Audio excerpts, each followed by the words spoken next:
আগে কারা হিজাব পড়তো জানেন? যারা বয়স্ক নারী ছিল তারা বোরকা পড়তো বা হিজাব পড়তো।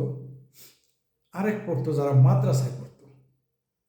মাদ্রাসা আমি জীবনে কোনোদিন আমার এলাকায় কোনো কলেজ ছাত্রীকে আমি বোরকা পড়তে দেখি নাই। মানে আমরা যখন কলেজে পড়েছি আমি দেখিনি, একজনকে দেখিনি। দু একজন যদি বাড়ি থেকে বোরকা টোকা করে বাড়াইতো, বোরকা না তো বোরকার মতো কিছু, সেটা কলেজে এসে খুলে হতো।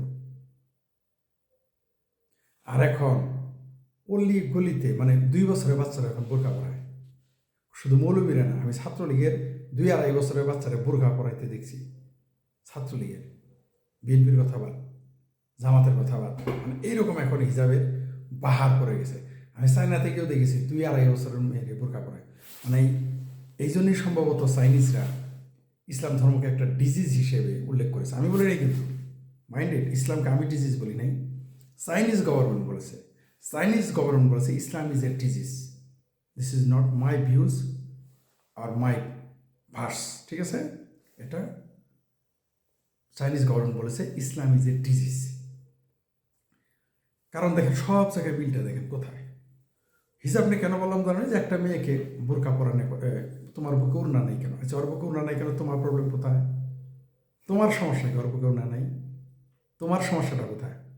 এখন বলবো মেয়ে মানুষ, ওড়না নাই, আমার গায়ে হাত দিতে ইচ্ছে করে। তো ওই যে ব্যাংকের টাকা আছে, যা ডাকাতি করতে যাও না কেন, ও থেকে যা উঠাই নিয়ে এসো 2-1 টাকা, ওটা তো পারো না। যাই হোক, হিজাবেই থাকি।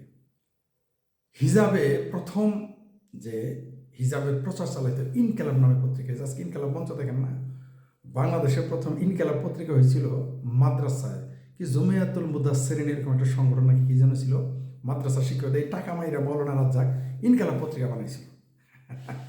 ইতিহাস ঘাটে দেখেন, এটা হলো ইনকালাব পত্রিকার ইতিহাস।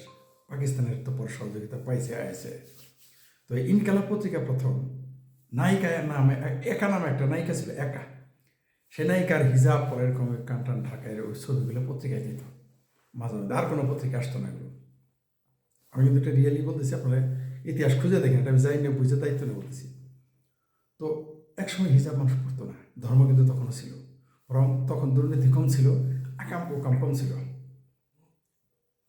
কয়েকদিন আগে তো দেখলেন বোরখা পরা কয়েকজন ছিনতাইকারী পাওয়া গেল, তারপরে পাওয়া গেল অস্ত্রধারী, ফেন্সিডিলালা, বোরখাওয়ালা, বহু পাইছেন আপনারা।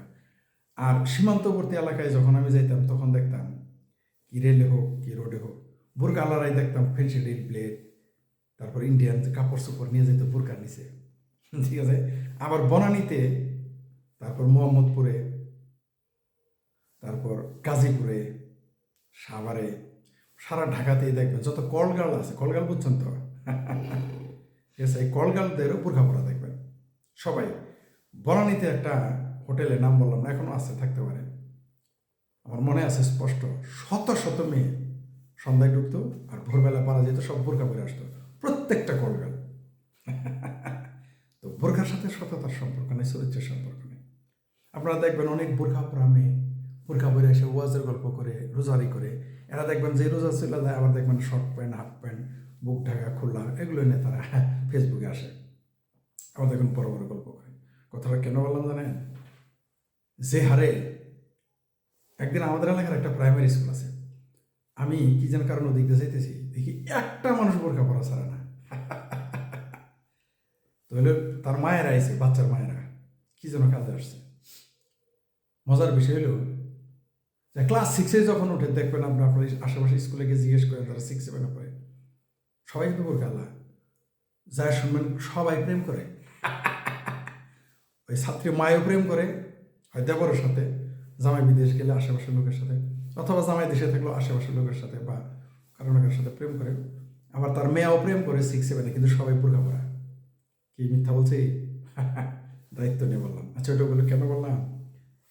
এই অহনা হাসানে যে নায়িকা অহনায় দেখেন, নায়িকা অহনা বলছে, কি বলছে শুনেন, হিজাব পরার কারণে কাজ বেশি পাচ্ছি। অভিনেত্রী অহনা জানিয়েছেন হিজাব পরার কারণে তার কাজের কোনো কমতি হয়নি, বরং তিনি আগের চেয়ে বেশি কাজ পাচ্ছেন। সম্প্রতি একটা অনুষ্ঠানে তিনি বলেন, আল্লাহর রহমতে কাজের মতোই আছে, হিজাবের কারণে ব্র্যান্ড ওপেনিংয়ের চলে এসেছে। মানে বুঝতে পারছেন তো, ওই যে মদ খাওয়ার আগে বিসমিল্লাহ খাওয়ার মতো আর কি, হিজাব পরে অভিনয়, ইসলামে অভিনয় জায়েজ। যাই হোক, তারপর আর কি বলছে, তিনি আরও বলেন, ইতিহাসের পাতায় দেখা যায় কখনো কোনো নায়িকা সুন্দরভাবে হিজাব পড়তে পারেনি। তো আমি মনে করি অভিনয় একটি আলাদা সেক্টর এখানে। আবার বলছেন, এই বিষয়ে সত্যি কিছু জানি না, আল্লাহ যার জন্য নির্ধারণ করে রেখেছেন সেটাই হবে, যদি কাউকে রাখেন তাহলে থাকবেন কি আল্লাহ। বিয়ের ব্যাপারে আল্লাহ দেখবেন, আমাদের বাংলাদেশে যত নায়িক নায়িকা আছে, আনোয়ারা দেখছেন চেহারাটা কালা, একটা চুল পর্যন্ত দেখা যায় না নায়িকা আনোয়ারার এখন বুড়া বয়সে। বাংলাদেশের নায়ক নায়িকা গায়িকা খেলোয়াড় কারোর বর্ষ নাই, এগুলো বন্যা মেয়েরা, এরা শুধু পয়সার জন্য এগুলো করে।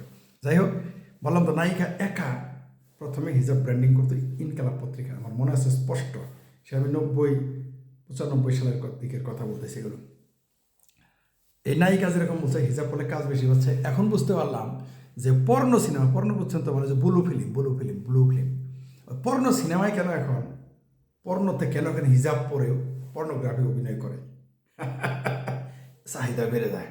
এই জন্য বোধহয় ডক্টর হুমায়ুন আজাদ বলেছিলেন, যখন ভণ্ডামি, দুর্নীতি, বদমাইশি বাড়ে, ধর্মের জজবা তত বাড়ে। এখন বুঝতে পারলাম, মানে এটা আমি পর্ণ মুভিগুলো দেখতে গিয়ে দেখলাম যে ইদানিং এটা আগে ছিল না। আমাদের সময় পর্নোগ্রাফি হিজাব পরে কেউ করে চিন্তাই করে নাই। এখন আপনি পর্নোগ্রাফি বলে হিজাব পর্নোগ্রাফি দিলেই দেখবেন হিজাবওয়ালা, সব হিজাবি, পর্নোগ্রাফিও হিজাবি, মানে মার্কেটে খায় বেশি। বুঝতে পারছেন? এই হচ্ছে ধর্মের ভণ্ডামি। ধার্মিকেরা এরকম ভণ্ড হয়, এরাই কিন্তু আবার যাক, অত কিছু আর অত ভেতরে কিছু বললাম না। এই অহনার বোরখা পরা দেখে আমি হাসি। সাবানা এখন আমেরিকা চলে গেছে বোরখা পিন্দা করে, ববিতা বোরখা পিন্দা করে। বুঝতে পারছেন তো ধর্ম ভণ্ডামি, বুঝতে পারছেন তো? হিজাব পরার কারণে তার অভিনয়ের কাজ বেড়ে গেছে, নাচ গানের কাজ বেড়ে গেছে। কি আর বলবো, বুঝে নেন কি বলতে চাইছি। আসলে এমনি ধার্মিক মানে ভণ্ড হয়, হিপোক্রেট হয়, আর বাংলো ধার্মিক আর একটু বেশি হিপোক্রেট হয়, একটু বেশি বদমাইশ হয়। পৃথিবীতে সবচেয়ে ভণ্ড ধার্মিক হচ্ছে বাংলাদেশের বাংলা মুসলমানেরা। এরা মদের গ্লাসে, বারবার আপনাদের বলছে, মদের গ্লাসে মদ ঢালতে ঢালতে বলবে ইসলামী শরিয়া চাই। মদ ঢালতে ঢালতে মদ খাবে আর বলবে গোস্তটা হালাল কিনা। এরা হচ্ছে এই চরিত্রে। হিজাব পড়লে অভিনয়ের কাজ নাকি বেশি পাচ্ছে। এখন আপনারা বুঝে নেন কেন পর্নোগ্রাফিগুলোতে কেন হিজাব পরে তারা অভিনয় করে। বুঝতে পারছেন তো? পর্নোগ্রাফি সিনেমা করে তারা হিজাব পরা থাকে। গুলশান, বনানী, ধানমন্ডি, মোহাম্মদপুর বা বাংলাদেশের কলকাতার কথা বাদ দিলাম, বাংলাদেশে যে কোনো সময়ের চাইতে এখন পরকীয়া বেশি, যে কোনো সময়ের চাইতে এখন লাম্পট্য বদামি বেড়ে গেছে। যে কোনো সময়ের চাইতে ওয়াজ যতই বেশি থাকুক, যতই মাদ্রাসা বানানোর, যতই মসজিদ বানান, যত হাফেজ বানান, বাংলাদেশের কোনো কল গার্লকে আপনি পাবেন না হিজাব ছাড়া। এনাফ বাড়ি কাউকে পাবেন না।